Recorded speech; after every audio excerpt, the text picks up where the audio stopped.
অত্যন্ত পরিতাপের বিষয়। আজকে ঘোড়াশাল পলাশে যে ঘটনা ঘটেছে তা হৃদয় বিদারক, এবং আজকে এই দেশের মানুষ চিন্তা করবে যে আমরা একটি স্বৈরাচারকে বিদায় দিয়েছিলাম কি কারণে।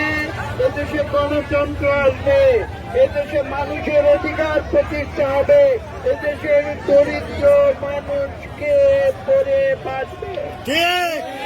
দুঃখের সঙ্গে বলতে হয় আজকে এই সরকারের PIWT এর ভিতরে থাকা আওয়ামী লীগের প্রেতাত্মা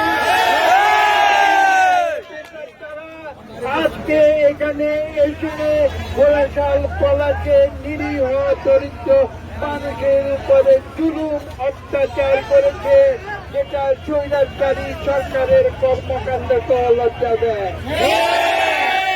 আজকে বলতে বাধ্য হচ্ছি এই PIWT বিগত 15 বছর যাবৎ বাংলাদেশের জলাভূমি নদী থেকে হাজার হাজার কোটি টাকার বালু লুটপাট করে দুর্নীতি করেছে এই PIWT। আজকে ঘোড়াশাল পাড়া গিয়েছে, তারা আইন দেখাতে চায়। কিসের আইন? দরিদ্র মানুষকে শোষণ করা কি কোনো গণতান্ত্রিক দেশের আইন হতে পারে? আজকে এখানে কি করেছে তারা দুর্নীতি করেছে।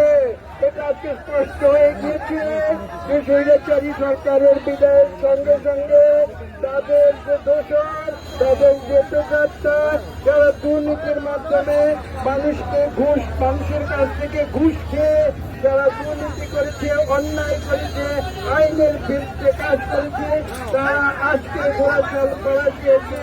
এখানে নিরীহ মানুষের কাছে ঘুষ না পেয়ে তারা তাদেরকে অন্যায় ভাবে উচ্ছেদ করেছে।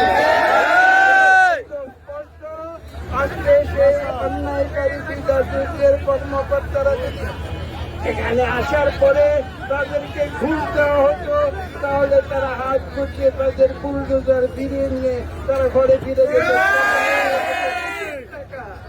আজকে আমরা সেটা হতে দেই নাই। আজকে দ্বিতীয় স্বাধীনতা পেয়েছে বাংলাদেশ, এখানে গণতন্ত্র হবে, এখানে দুর্নীতি দুঃশাসনের রাজনীতি প্রশাসন চলবে না। বিচার করে দিতে চাই এই দোষর যারা ঘাপটি মেরে আছে আজকের অন্তর্বর্তীকালীন সরকারের বিরুদ্ধে, তারা এইসব অপকর্মের মাধ্যমে এই অন্তর্বর্তীকালীন সরকারের উপরে বদনাম টেনে আনছে, যাতে বাংলাদেশের মানুষের মনে একটি ধারণা হয় যে এই অন্তর্বর্তীকালীন সরকার বুঝি জনবিরোধী কাজ করছে। সরকারকে আমি হুঁশিয়ার করে দিচ্ছি, আপনারা যদি সতর্ক না হন, আপনারা যদি আপনাদের প্রশাসনের ভিতরে এই আওয়ামী শাসনের প্রেতাত্মদের চিহ্নিত করে পরিষ্কার না করেন, তাহলে এইভাবে পদে পদে আপনারা ধিকৃত হবে, দোষারোপ করবে। আজকে এখানে 800টি দোকান তারা ভেঙে দিয়েছে, যার উপরে নির্ভরশীল 5 থেকে 10,000 ঘোড়াশাল পলাশে দরিদ্র মানুষের জীবনযাপন নির্ভর করে। তারা কি খাবে, কি বাজার করবে তার কোনো নিশ্চয়তা নাই। তারা সৎ জীবনযাপন করে তারা ছোট্ট ব্যবসা, স্মল স্কেল ইন্ডাস্ট্রি যাকে বলে বা স্মল স্কেল এন্টারপ্রাইজ যাকে বলা হয়, সেই একটি দোকান হয়তো 10 ফুট বাই 10 ফুট, তারা কোথাও পান বিক্রি করে, তারা কোথাও তরকারি বিক্রি করে, তারা কোথাও ডাল বিক্রি করে, তারা কোথাও চাল বিক্রি করে।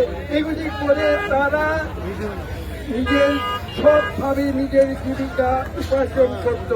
আজকে এই PIWT এর কার্যক্রমের কারণে তাদের সৎ জীবন যাপনের পথ তারা বন্ধ করে দিয়েছে। এটা কোনো গণতান্ত্রিক দেশের আইন হতে পারে না। আজকে আমি এর তীব্র প্রতিবাদ জানাচ্ছি।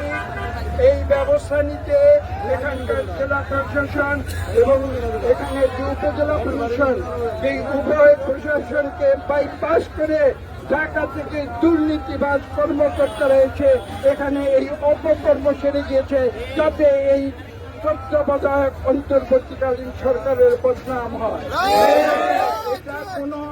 এটা কোনো সরল বিশ্বাসের কাজ নয়। আজকে তারা আইন দেখাতে এসেছে। আমি প্রশ্ন করছি, বিগত 15 বছরের স্বৈরাচারী আওয়ামী সরকার আমাদের এই আইন কোথায় ছিল? তারা তখন কেন আইন দেখায় নাই? এই সরকারের প্রতি বেজবাবদের প্রতি করতে চায়।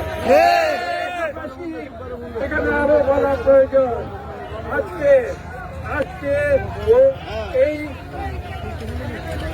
ডিআইডব্লিউটি এখানে যেটা করেছে, সেটা এই দেশের মানুষ কখনো গ্রহণ করবে না।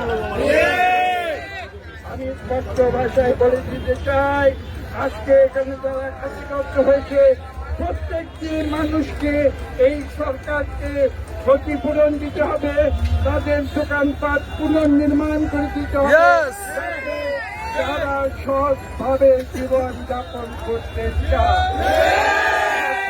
জীবনযাপন করতে পারে, সেই ব্যবস্থা এই সরকারকে করে দিতে হবে। এখানে বলা প্রয়োজন আজকে ডিআইডব্লিউটি এখানে আইন দেখাতে এসেছে, তার উপরে আইন দেখাতে এসেছে, দরিদ্র কতগুলি দোকানপাট ভেঙে তারা আইন দেখাতে এসেছে। আমি এখানে টেলিভিশন ক্যামেরাকে অনুরোধ করবো, এই ধ্বংসপ্রাপ্ত বাজার, সেই বাজারটি বিগত 25 বছর যাবৎ এখানে আছে। আপনারা তার